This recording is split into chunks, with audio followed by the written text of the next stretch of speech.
The makers of Alka-Seltzer bring you Lum and Abner.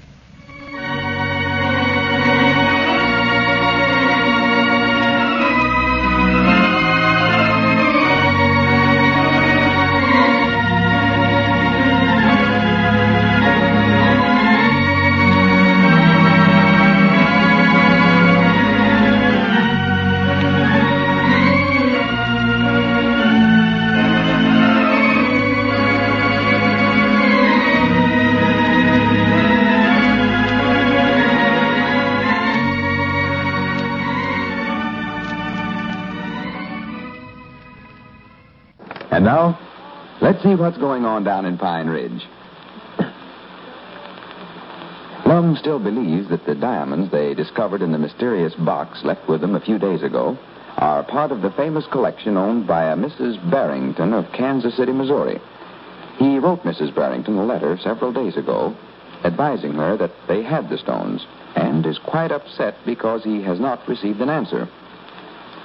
As we look in on the little community today, we find Lum and Abner down at their jot'em down store. Listen. Well, what time does a train leave, Lum? Leaves the county seat at 5 o'clock this afternoon and gets in Kansas City early in the morning. Well, you're going to have to do some juning around, then. It's nearly 3 o'clock right now. Well, I don't want to leave till the mailman gets here. If I get a letter from Miss Barrington, I may not have to go. I'll have plenty of time if the mailman ain't late. Yeah. Got my hand satchel all packed over there, and Cedric's going to drive me into the county seat. Well, I knowed the minute I seen you walk in with that valise in your hand that you was heading out for Kansas City. How did you know it?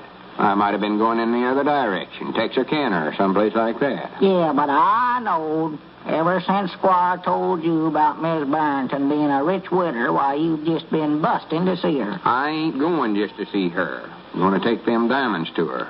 Well, looks to me like if she's interested in getting them back, she'd have answered your letter. She might not have got the letter. The only address we had was just Miss J. Simpson Barrington, Kansas City, Missouri. Yeah. Maybe they couldn't find her without no street number on there. I'm going up there and look till I find her. Well, now, I wouldn't just hand her them diamonds till you know for sure they belong to her. I ain't going to. I'll tell her the whole story, how we got 'em and all. Tell her about a feller coming in here called himself John Devereaux. Yeah, that's his name, John Devereaux. Wanted to leave a tin box with some insurance papers in it with us for safekeeping. Yeah, well, how you going to tell her we found out that box had that secret drawer in it with them diamonds in there? I'll just tell her how it happened. Tell her you accidental dropped it and the drawer come out. Yeah, well, I just never want her to think that we was breaking into the box just to see what was in it. Well, I ain't worried about her. I just don't want that feller John Devereaux to find out we know about him. No. He's going to be mad enough to bite if he comes back here for that box and finds out we've done turned the diamonds over to Miss Barrington. Well, can he lawsuit us for that long? No, not if he stole them from her. That's the reason I'm anxious to talk to Miss Barrington and find out if the diamonds were stole before he gets back. Yeah. He said he might not come back himself. Said he might send that receipt that we give him by somebody else, and we could just turn the box over to whoever handed us the receipt. Well, regardless of who comes after it, I want to find out if they're stole first. Yeah, well, what if he comes after the box while you're gone, though? Right. Granny's, I hadn't thought about that. Well, that'll just be a chance you'll have to take, Abner. I'll have to take. Well, you'll be the only one here to try to explain where the diamonds is at. Oh, my goodness. That's another thing. Well, here, maybe I better go to Kansas City with you, Lum, and help you find her. Oh, we can't do that, Abner. Can't just close the store and the bank up. I might have to be gone for several days. Well, now, if that feller's mean enough to steal them diamonds in the first place, well, no telling what he'll do if he finds out we took them out of that box. There's liable to be some to shoot at. I tell you, when I leave, we'll close that vault door and lock it. And if he comes back for the box while I'm gone, you can just tell him the president of the bank's out of town and you don't know the combination. Yeah, that's what I'll tell him. That's a good idea. I'd rather get a letter from her today, then we'd know where we stood. Yeah, well, she's had plenty of time to answer your letter.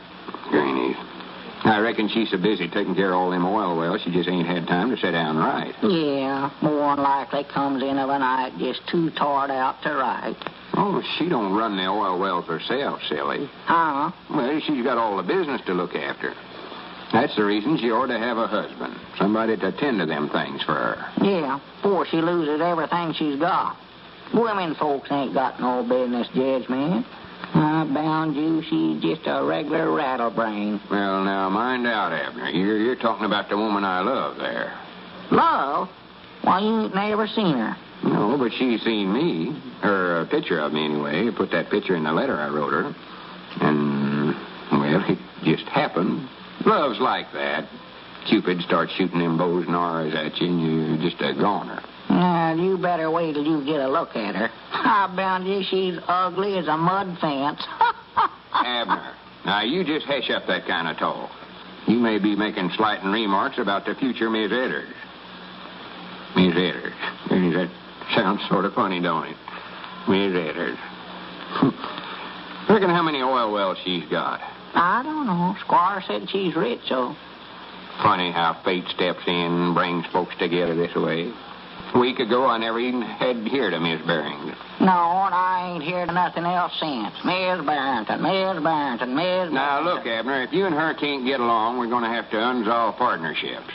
Can't get along? Why, I don't even know the woman. No, but you keep picking on her, making slighting remarks. All right, I won't mention her name again. Be nice to her, and maybe we'll give you oil well. We've got any extra ones. Make you assistant manager. That way I can spend some time fishing. Fishing? Yeah, go up there to the lake, get old Paul Warner, catch fish. Or that is, I'll catch 'em. Paul couldn't catch a fish in a net. Why, he used to be pretty good at it. Oh, he made his brags about what a fisherman he was. I found out it was just a lot of conversation. Well, looks like as much as me and him has fished together, he'd sort of catch on to how I do it. Some folks are just natural-born fishermen, though, and others just looks like never do learn it. well, I ain't trying to start no argument with you, Lum, but that sounds a little like conversation, too. I noticed at a time or two that you went without him and never brung back no fish. Just the signs was wrong was all. Nobody was catching nothing. Just wasn't biting. Well, personal, I've always thought Paul was a pretty good fisherman. If you can keep him in the boat. He gets excited and walks right out into the water. That's his trouble. Yeah, I had to drag him out once. I think he gets so aggravated because he can't catch him. He just dives in the water after the fish. More than likely what a retriever, that's what he is. Oh, he gets mad. I'll pull in a big bass, and he just sits there and pouts. Won't even talk. Wait a minute. There comes Cedric. I reckon he's ready to go. Oh, yeah, the mail carrier must be in then. I told him to stay over to Dick Huddleston's store till they sorted the mail. Oh. Crazy, he ain't got no letter in his hand, neither. No. Come in, Cedric. Yeah, howdy, Cedric. Mail carrier's in, Mr. Lum, but there wasn't no letter for you. Not a thing, huh? No, Mom. Well, I guess I'll go to Kansas City then, Abner. You got plenty of gasoline in your car, Cedric? Yes, Mom. Filled her up a while ago. Well, I'll pay you for your expense. You get your car and bring it over here to the store, and I'll be ready by the time you get back. Yes, Mom. You better get a move on, too, now, Cedric. You ain't got a whole lot of time before that train leaves. Well, I'll be right back. Doggies, I wished I was going with you, Lum. Yeah, I wish you could, Abner. If we had somebody to take care of the store here, we would. Yeah, Dad, blame it. Well, here, I better get them diamonds out of that box and put them in my hand satchel. Yeah. I'll just leave the tin box with them insurance papers right there in the safe. Yeah, well, now, lock that vault door, and I'll just tell everybody I don't know the combination. Yeah. Will you call in there at the depot, Abner, and get me a reserve seat on number 4? Reserve seat? Yeah, whatever they call it. Bed's what I'm on. Oh. I set up the last time I made that trip, and wasn't nobody to talk to but the news butch, and I bought about twice as much stuff off of him as a bed would have cost me. Yeah. Just tell him that you want a bed, huh? Yeah, on the Pullman car. Oh, yeah. Berth, they call it. Upper berth I want. Hello? Mamie? Ring a depot for me in there at the county seat. All right. Hello? Is this the depot? Well, I want to buy a bed on that northbound train this afternoon. Yeah, for Lum Abner. Or upper. What kind of ticket? What's that? Oh, of course not. Just a ticket to Kansas City and back. You don't care whether it's round or square. Well, he'll be in there before long after it. Cedric's going to drive him in. I say Cedric's going to drive him in. From here, he's out here in Pine Ridge. Uh-huh. No, the ticket's for Lum Abner. Cedric is just going to drive him in his car. You ain't interested in what? Oh, just so he gets there, huh? Say, do you get to ride on them trains free for nothing? I say, hello? Hello? Hello? Thought I was through, I reckon. Yeah. Lum, he said they'd hold it for you. Well, good. I got that sack of diamonds in here now. Well, now, you watch that satchel, Lum. I will, don't you worry. I'm going to carry this satchel right in my hand all the time. You look after the store good now. Oh, I will. Here comes Cedric walking. No, that ain't Cedric. I don't know who that is. Some drummer, I reckon. Yeah. Just tell him we don't need nothing. Yeah. Now, come in, sir. Yeah, how do you do, sir? What can we do for you? I'm looking for Mr. Edwards. Yes, sir. Right here. That's my name. Well, here, this note will explain it.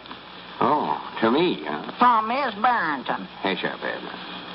Please deliver to the bearer of this note the box of valuables I left in your safe deposit vault. Signed, John Devereaux.